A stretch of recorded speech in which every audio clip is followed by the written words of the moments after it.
Hello বন্ধুরা, চলে এসেছি আরও একটি নতুন মুভি এক্সপ্লেনিং ভিডিও নিয়ে। আজ আমি এক্সপ্লেন করতে চলেছি নতুন রিলিজ হওয়া নিশি ডাক মুভিটিকে। মুভির শুরুতে আমরা দেখতে পাচ্ছি সোনামুখী গ্রামে একটা প্রজেক্টের জন্য রিসার্চ করতে গিয়ে 5 বন্ধু একটা ভুতুরে জমিদারের বাড়িতে চলে আসে। বলা হয় এই গ্রামে কেউ গান গাইলে অভিশপ্ত নিশির আত্মা ফিরে আসে এবং মৃত্যুর সাথে খেলায় মুক্ত হয়ে পড়ে। নিশি ডাক কিন্তু খুব বেশি ভয়ঙ্কর। একবার যদি তার ডাক থেকে কেউ সাড়া দেয়, সে আর মৃত্যুর দরজা থেকে ফিরে আসতে পারে না। আর দুর্ভাগ্যবশত এই 5 বন্ধু সেই অভিশপ্ত জমিদার বাড়িতে এসে এই নিশির কবলে পড়ে যায় এবং তারপর থেকেই তাদের সাথে ঘটতে লাগে একের পর এক ভয়ঙ্কর ঘটনা। তাদের সাথে কি ঘটে, তারা কি ফিরতে পারবে এই বাড়ি থেকে বেরিয়ে? এরকম রহস্যময় এবং ভুতুরে কাহিনী আজকের গল্প। বেশি দেরি না করে তাহলে শুরু করা যাক। অন্ধকার হওয়ার আগে জমিদার বাবু বন রাস্তা দিয়ে কোথায় যেন যাচ্ছিল। অনেকটা দূর যাওয়ার পর গাড়িটা হঠাৎ থেমে গেল। জমিদার বাবু বলল, কি হয়েছে বিহারি, গাড়িটা হঠাৎ থামালে কেন? তখন দূর থেকে একটি মেয়ের মিষ্টি কণ্ঠে গান শোনা গেল। হঠাৎ গাড়ির দরজায় কেউ যেন ঠকঠক করলো। সেখান থেকে একটি মেয়ে বারবার নারায়ণ নামটা ডাকছিল। আসলে সেই জমিদারের নামটা ছিল নারায়ণ। নারায়ণ দরজাটিকে খুললো। বাইরে একটা ঘুমটা দেওয়া মেয়েকে দেখে সে অনেক বেশি ভয় পেয়ে গেল। নারায়ণ ডাক দিল, বৌঠান। বৌঠানের হাত লাল রক্তে ভরা আর নখগুলো অনেক বেশি লম্বা। পরের দিন নারায়ণ এবং তার কিছু বাদ্যযন্ত্র গাছে ঝুলেছিল, যা দেখে পুরো গ্রাম অনেক বেশি ভয় পেয়ে গেল। তারপরে সিন চেঞ্জ হয়। এক বন্ধু গাড়ি নিয়ে গান করতে করতে ভ্রমণ বিলাস করছে। বন্ধুদের মধ্যে 2 মেয়ে এবং 4 ছেলে ছিল। তারা নিশিকন্থা সোনামুখী বাড়ির উদ্দেশ্যে রওনা শুরু করেছে। এখানে আসার আগে তারা নিশিকন্থা ভাদুর সম্পর্কে ইন্টারনেটে সার্চ করেছে, কিন্তু সেখানে তারা কোনো তথ্য পায়নি। আসলে 1940 সালে রবীন্দ্র ঠাকুরের একটা চিঠিতে লেখা ছিল নিশিকন্থা তার প্রিয় একজন গায়িকা। তিনি আরো লিখেছিলেন পরের বছর সে তার কাছে গান শুনতে আসবে, কিন্তু দুঃখের বিষয় তিনি পরের বছরই মারা যান। কিন্তু মৃত্যুর আগে সে রবীন্দ্রনাথ ঠাকুরের সেই গানটি, শেষ গানটি নিশিকথার গানটি শুনেছিলেন। এই ব্যাপারটা সবার কাছে অনেক বেশি আগ্রহী করে তোলে। তারা সিদ্ধান্ত নেয় নিশিকথার শ্বশুর বাড়িতে যাওয়ার এবং তার শ্বশুর বাড়িতে গিয়ে এই ব্যাপারে রিসার্চ করার। তারপর অরুণ তাদের এই গবেষণায় সাহায্য করে। এরপর পুজোর ছুটিতে সবাই মিলে সিদ্ধান্ত নেয় তারা সোনামুখীতে যাবে, অর্থাৎ নিশিকন্থার শ্বশুর বাড়িতে যাবে। গ্রাম এলাকায় ঢুকে তারা একটা দোকানে ব্রেকফাস্ট করে, কিন্তু সেখানে নেটওয়ার্কের অনেক বেশি সমস্যা হচ্ছিল। তারা দোকানদারকে জিজ্ঞেস করলে সোনামুখী এখান থেকে কত দূরে। দোকানদার তখন তাকে জানালো, আবার কে মারা গেল?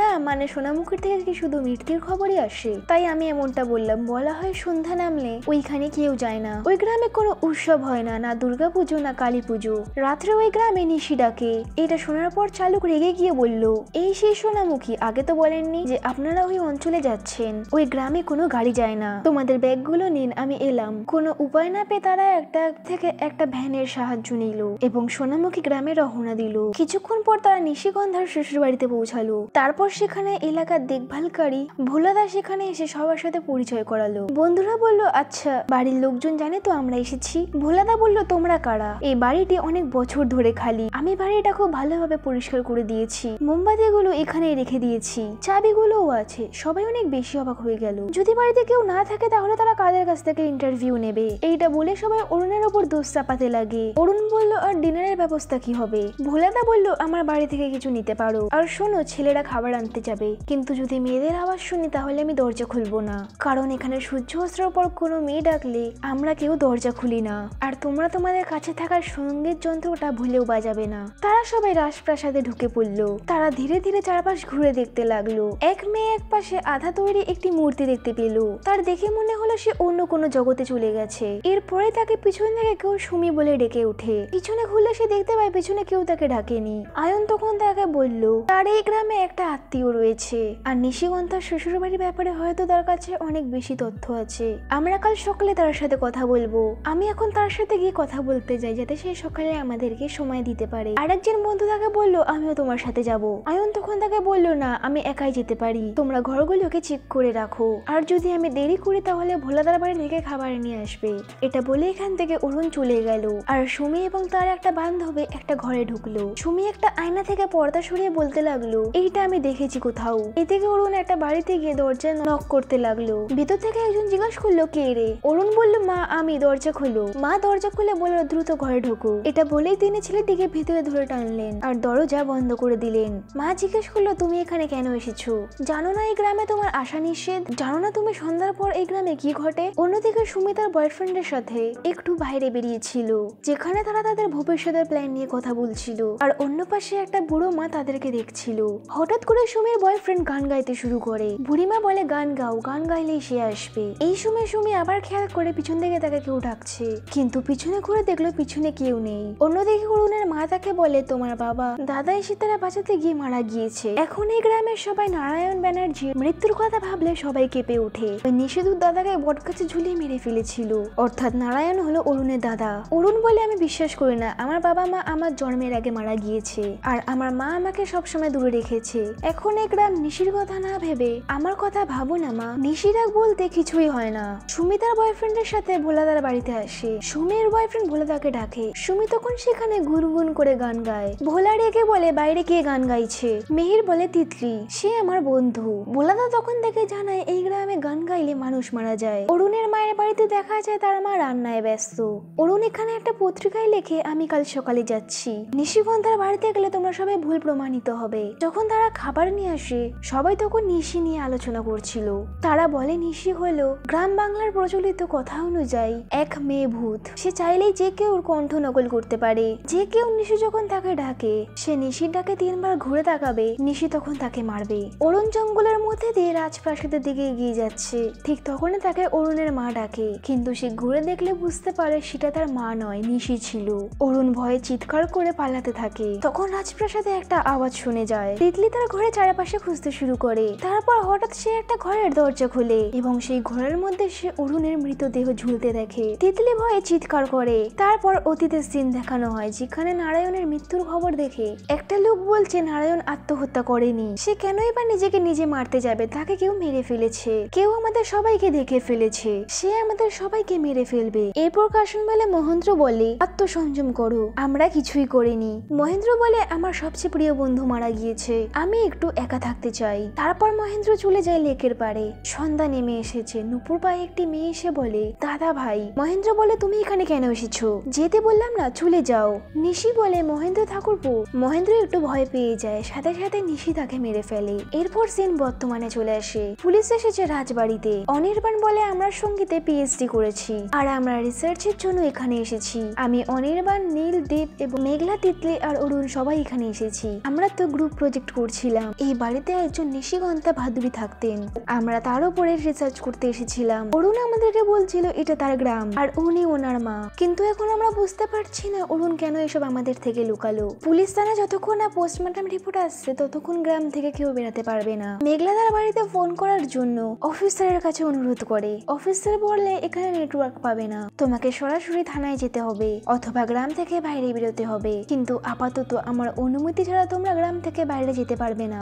বন্ধুরা বলল স্যার যদি হত্যাকারী আমাদের উপর আক্রমণ করে তাই আমাদের সুরক্ষার জন্য কিছু ব্যবস্থা করুন, তবে এখানকার কেউ এই বাড়িতে থাকতে রাজি হবে না। অফিসার বলল সন্ধ্যার মধ্যে তারা শহর থেকে একটা কনস্টেবল নিয়ে আসবে আর সে এই জায়গাটায় ছেড়ে চলে যাবে। অরুণের মা বলে তার জন্মের থেকেই আমি এই ভয়ে ছিলাম, যদি আমি তাকে এই গ্রাম থেকে দূরে রাখি তাহলে আমার ছেলে বাঁচতে পারে, কিন্তু পারলো না। নিশি ওকে গ্রামে ডেকে আনলো।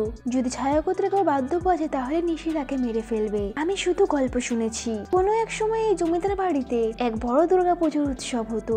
বাদ্যযন্ত্র বাজাতো ওরা 6 জন। মহেন্দ্র বাঁশি বাজাতো, দীপঙ্কর বাজাতো স্ট্রেজার, কাশিঙ্ক ভালো ঢোল বাজাতো, ধীমান বাজাতো তবলা, হেমচন্দ্র শারদ বাজাতো। এর মধ্যেই রাজশেখর ছিল জমিদার বাড়ির একমাত্র ছেলে। তার গানের কণ্ঠ অসাধারণ ছিল। তাদের মধ্যে নারায়ণ এবং মহেন্দ্র ছিল খুবই ঘনিষ্ঠ। তার ঘরে একটা ছোট্ট মেয়ে ছিল যে কিনা বৌরানের দেখাশোনা করতো। একদিন বৃষ্টির রাতে ছোট মেয়েটি মহেন্দ্রের জন্য শুকনো কাপড় নিয়ে যায়, কিন্তু মহেন্দ্রবাবু তার সাথে খারাপ ব্যবহার করলে এটা দেখে নারায়ণ অনেক রেগে যায়, কিন্তু এটা দেখে বুঝতে পারলো তাদের দুজনের চরিত্র একই রকম। এরপর সিন বর্তমানে আসে। হঠাৎ এই গ্রামটা একদিন বদলে যায় আর এর কারণ কেউ জানতো না। এই বলে মা এখান থেকে চলে যায়। সবাই এই ব্যাপারে অনেক বেশি চিন্তিত। তিতলি ঘরে গেলে দেখতে পায় একজন শাড়ি পরা মহিলাকে। সে জানলার পাশে দোলনায় দুলছিল, কিন্তু তার পা থেকে রক্ত ঝরছে। তিতলি ভয় কাঁপতে থাকে।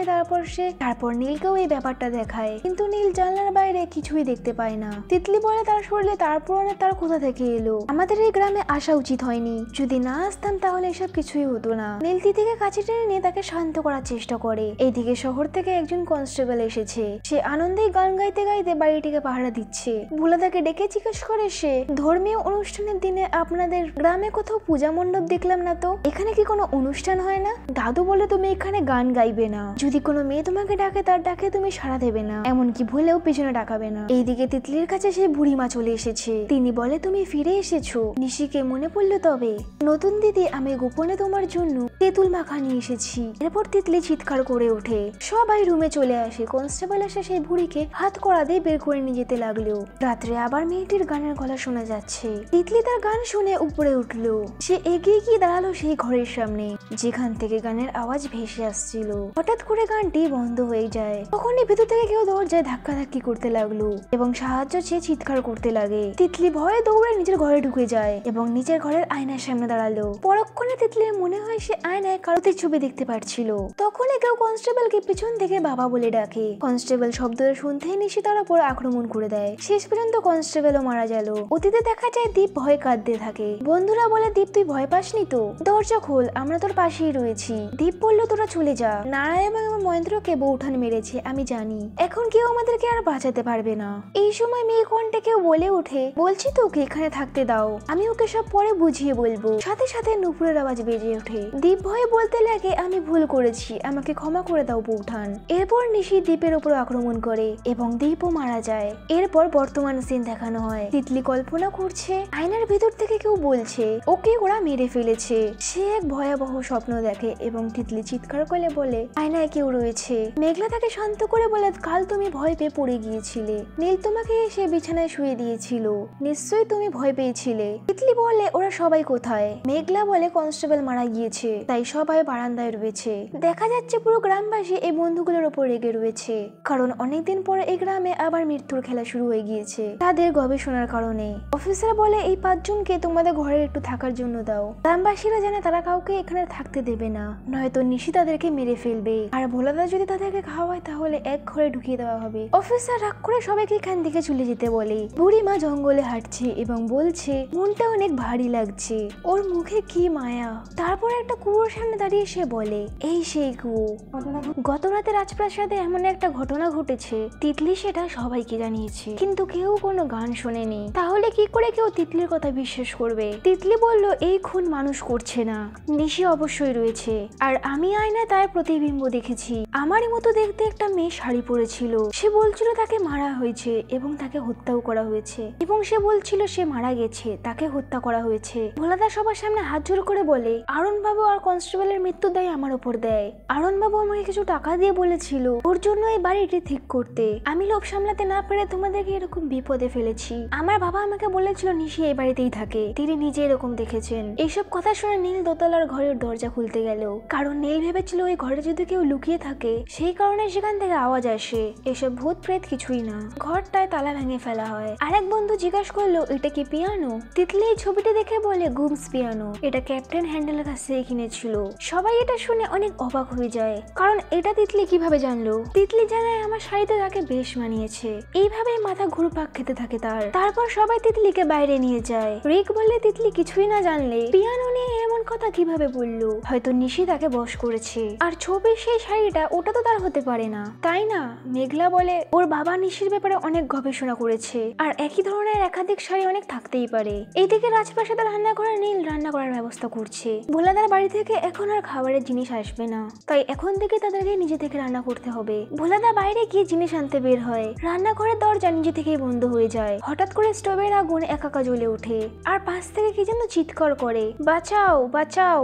ভয়ে নীল অস্থির হয়ে যায়। তারপর ভোলাদা এসে জিজ্ঞাসা করে জ্বালিয়ে দিয়েছো? তারপর সিন শিফট হয়। বুড়িমা এসে তিতলিকে পালিয়ে যেতে বলে। সে বলে এখান থেকে অনেক দূরে চলে যা। অনির্বাণ আর একটা ঘরে চারিপাশ ঘুরে দেখছিল, সে কিছু ফিসফিস করার আওয়াজও শুনতে পাচ্ছিল। তাই সবাই মিলে একটা আলোচনা করলো। সবাই ভাবে হয়তো তাদের সাথে হ্যালোসিনেট হচ্ছে, তাই সবাই রাত্রে সাবধানে থাকবে, তারা যেন কাছে কেউ ছুরি বা চাকু রাখুক। আজ রাতে সবাই একসাথে ঘুমোতে শুয়েছিল। হঠাৎ নিশি অনির্বাণকে ডাক দেয়। অনির্বাণ উঠে গেল, তখন তিতলিও তার পিছনে পিছনে গেল। তারপর তারা দ্বিতীয় তলায় গেল, যেখানে গিয়ে তারা পিয়ানো বাজানো শুরু করে দেয়। তারপর অতীতে দেখানো হয় রবীন্দ্রনাথ ঠাকুর একটি বাড়িতে এসেছে। সেই বাড়ির ছোট্ট মেয়েটা খুব সুন্দর করে গান করছিল। এইগুলো ভেবে তিতলি হাসতে থাকে। এরপর অনির্বাণ পিয়ানো বাজানো বন্ধ করে তিতলির দিকে মেয়ে মানুষের কণ্ঠ করে তাকিয়ে বলে সুই আমি নিশি। এরপর আবারও অতীতের সিন দেখানো হয়, যেখানে একটা কুয়ো থেকে লাশ পাওয়া গিয়েছিল। এইদিকে বর্তমানে নীল জেগে ওঠে। তিতলিকে কোথাও দেখতে না পেয়ে সে তার সকল বন্ধুকে ডেকে তোলে। এরপর সবাই তাকে খুঁজতে শুরু করে। এরপর অনির্বাণ তিতলিকে খুব অদ্ভুত ভাবে বলে তুমি আমাকে চিনতে পারছো না, আমি নিশি তোমার সই। তিতলি অনেক অনেক ভয় পেতে থাকে। এই দিকে নীল আর মেঘলা উপরে উঠতে উঠতে ডাকতে থাকে। তারপর ভিতর থেকে আওয়াজ শুনে দরজা বন্ধ দেখে তারপর তারা দরজা ভেঙে ভিতরে পরিস্থিতি দেখে নীল অনির্বাণকে টেনে তোলে এবং তাকে থামানোর চেষ্টা করে। তারপরে অনির্বাণ অজ্ঞান হয়ে যায়। তারপর তিতলি নীলকে জড়িয়ে ধরে। পরের দিন সকালে দাদু তিতলির কাছে এসে বলে, আমার ছোটবেলায় বড়রা এসে বলতো তাদের 6 জনের মধ্যে একজন নিশির ভয়ে পাগল হয়ে গিয়েছিল, আর এখন মনে হচ্ছে অনির্বাণ দাদুও পাগল হয়ে গিয়েছে, তুমি তাড়াতাড়ি এখান থেকে চলে যাও। এরপর মেঘলা তিতলিকে ডেকে নিয়ে বলে অনির্বাণের জ্ঞান ফিরেছে। অনির্বাণ জানায় আমার কিছুই মনে নেই, কাল রাত থেকেই মায়ের কথা অনেক বেশি মনে পড়ছে। পিছন থেকে অনির্বাণ শুনতে পায় কেউ তাকে বলছে তাকে চেঁচিয়ে বলে দাও। অনির্বাণ ভয় পেয়ে যায়। এরপর রাত হয়ে যায়। তিতলিকে একা পেয়ে অনির্বাণ এসে বলে, কি রে দুপুরে কিছু কণ্ঠ শুনতে পেয়েছিলিস? আমি একটা কণ্ঠ শুনেছি, আমার পিছনে একটা তরুণী আমাকে এবং তোমাকে কিছু চিঠি দাও বলে ডাকছিল। ও যখনই আমার সাথে এমন কথা বলে আমার মাথা ফেটে যায়। আমি যদি তোমাকে চিঠিগুলো না দিই তাহলে আমি পাগল হয়ে যাব। আমি আজ ওই রাতে চিঠিগুলো খুঁজতে যাব। এরপর তারা ওই ঘরে যায়। অনেকক্ষণ খোঁজার পর তারা একটা লকারে চিঠি দেখতে পায়। তখন বৃদ্ধা মহিলা এসে জানায়, তুমি কি খুঁজছো ওখানে? তোমার জিনিসগুলো ওই সঙ্গীত বাক্সর নিচে রয়েছে, যাও খুঁজে দেখো। অনির্বাণ বাক্সগুলো পায় এবং তার মধ্যে চিঠি থাকে। তিতলি চিঠিগুলো পড়তে শুরু করে। প্রিয় নিশি, আমি তাড়াতাড়ি লিখছি, আমার সময় নেই, আমাকে ক্লাসে যেতে হবে, তাই গতকাল আমি তোমার প্রিয় নীল রঙের বেনারসিটা কিনে নিয়ে এসেছি। পরের দিনে দেখানো হয় এই সেই দুই বান্ধবী। নিশি তার বান্ধবীকে কলকাতার সম্পর্কে জিজ্ঞেস করে। বন্ধু তাকে জানায় কলকাতা স্বপ্নের মতো। সে বন্ধুর জন্য নীল রং এবং নিজের জন্য বেগুনি রঙের শাড়ি কিনেছে, কিন্তু বেগুনি রঙের শাড়ি নিশির বেশি পছন্দ হয়েছে। সেই কারণে দুই বান্ধবীর মধ্যে খুনসুটি ঝগড়া চলে। এভাবেই তাদের জীবন চলে। নিশির বিয়ে হয়ে গেছে, দুজন গলা জড়িয়ে ধরে কান্না করছে। বান্ধবী বলে, কেঁদো না, আমি দুদিনের মধ্যেই তোমার শ্বশুর বাড়িতে দেখতে আসবো। নিশি বলে, খবরদার বেগুনি রঙের শাড়ি পরে আসবি না, তাহলে তোকে দেখতে আমার থেকে বেশি সুন্দর লাগবে। এইদিকে সব বন্ধুরা ঘরে ঢুকে বলে, আমার মনে হয় এই বুড়িটা সমস্ত কাণ্ড করেছে, ও তো এক জাদুকরি বুড়ি, কালো জাদু করে, আর আপনি বারবার এই বাড়িতে কি করে ঢুকছেন? তারপর সব বন্ধুরা মিলে বুড়িমাকে টেনে নিয়ে যেতে চায়। বুড়িমা বলে, পান্না পালিয়ে যা, কাউকে কিছু বলিস না, তোকে আমার দিব্যি, জঙ্গলের মধ্যে থেকে পালিয়ে যা। তিতলি চিৎকার করে বলে, আমার নাম পান্না না। বুড়িমা হেসে চলে যায়। সবাই অনির্বাণ এবং তিতলির ওপর রেগে যায়। বিশেষ করে নীল তিতলিকে হাজারো কথা বলা শুরু করে। এটা দেখে অনির্বাণ রেগে যায়। এটা নিয়ে অনির্বাণ এবং নীলের মধ্যে ঝামেলা শুরু হয়ে যায়। হঠাৎ অনির্বাণ দেখে নিশি ঘুরে বেড়াচ্ছে। অনির্বাণ দ্রুত সেখান থেকে সবাইকে নামিয়ে যেতে চায়, কিন্তু হঠাৎ করে পা পিছলে পড়ে যায়। সকালে দেখা যায় অনির্বাণ মারা গিয়েছে। অফিসার এসে বলে ওনার বাড়িতে খবর দিতে হবে, কারণ পোস্টমর্টমের জন্য সিগনেচার লাগবে, তাই জন্য তার বাড়িতে খবর দিতে হবে। তিতলি বলে, আমরাই তার পরিবার, কারণ তার আর কেউ নেই যাকে নিজের বলা যায়। তার মাও 6 মাস আগে মারা গিয়েছে। এরপর তিতলি মনমরা হয়ে বাড়ির ভিতর যাচ্ছিল। এরপর নিশিকে দেখতে পেয়েছে অন্য একটা সাইডে যায়। সে দেয়ালের অন্য একটা পাশে একটি মেয়েকে দেখতে পায়, যাকে কেউ একটা বলছিল, পড়না, কাউকে কিছু বলবি না, তোকে আমার দিব্যি, ওই জঙ্গলের রাস্তাতে পালিয়ে যা। এরপর আবারও অতীতের দৃশ্য দেখানো হয়। আজ হিমচন্দ্রের পালা। হিমচন্দ্র জঙ্গলে তার বন্ধুর মৃত্যু দেখে সে ভয়ে ওই জায়গা থেকে দৌড়ে পালালো এবং বাংলোতে ফিরে এসে সে চিল্লিয়ে বলতে লাগলো, বৌঠান, আমি জানি তুমি সবাইকে মারছো, আমি এই বাড়িটা আগুনে পুড়িয়ে দিয়ে দেবো। বাড়ির কাজের লোক এসে বলে 1 সপ্তাহ ধরে বাড়িতে কেউ আসেনি। হিমচন্দ্র বলে, বৌঠান যায়নি, রাজশাহী করে নতুন বউ এখানেই রয়েছে। কাজের লোক বলে, সে ভূত হবে কেন, সে তো কর্তাবাবুর সাথে চলে গিয়েছে, আমি নিজের চোখে দেখেছি। হিমচন্দ্র ভাবে যদি বৌঠান বেঁচে থাকে তাহলে সে ভূত হয়ে গিয়ে বন্ধুদের মারছে। বর্তমান দিনে দেখানো হয় তিতলি পান্নাকে খুঁজতে খুঁজতে সে কুয়োর কাছে পৌঁছে গেছে। বুড়িমা হাসি দিয়ে বলে, নতুন দিদি, তুমি আমাকে চিনতে পেরেছো? এই বলে দুজনকে জড়িয়ে ধরে কান্না শুরু করে। অতীতে দেখা যায় পান্নার নতুন দিদি অর্থাৎ নিশির বান্ধবীকে ডেকে নিয়ে যায় নিশির ঘরে। নিশি বলে, কলকাতা থেকে একটা চিত্রশিল্পী আসছে, তাই এই বেগুনি শাড়িটা তার জন্য রেখে দিতে হবে, যাতে সে এই ছবিটা পরে শাড়ি বাঁধাতে পারে।